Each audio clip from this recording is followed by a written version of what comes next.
Welcome to the Genius Factory. Enjoy the video. In this video, I will show how to make croissants out of clay. First, gather your polymer clay, a craft knife, and a small rolling pin. Conditioning your clay is crucial, knead it until it's soft and easy to work with. Select colors that resemble a golden brown baked croissant, perhaps a mix of yellow, orange, and a touch of brown. This preparation ensures your clay is ready for detailed shaping.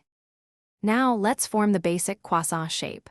Roll your conditioned clay into a thin, even sheet, aiming for about 1/16 of an inch thickness. Using your craft knife, carefully cut the sheet into long, narrow triangles.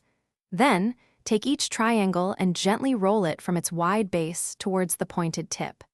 This creates the classic crescent form we all recognize. Hey everyone, if you're finding this video helpful, please hit that like button and subscribe for more fun craft ideas. And on another note, just like these clay croissants are perfect for display, you'll want something practical for your real food. Make meal prep easy with these fantastic leak-proof containers. They're perfect for keeping your actual croissants fresh. Check the description for the link and other great deals. Now, let's get back to the video.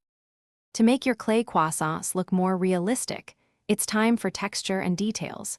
Use a needle tool or even a toothpick to create subtle lines and a flaky texture on the surface. Gently curve the ends of your rolled clay to really emphasize that iconic crescent shape. You can also add a touch of darker clay to simulate a perfectly baked, slightly browned edge. These small touches make a big difference. Once shaped and detailed, it's time to bake your clay croissants. Always follow the specific baking instructions provided on your polymer clay package for temperature and time. After baking, let your beautiful creations cool completely before touching them.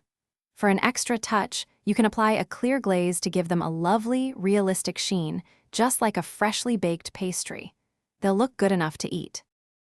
Thanks for watching. If you found this helpful, don't forget to like and subscribe.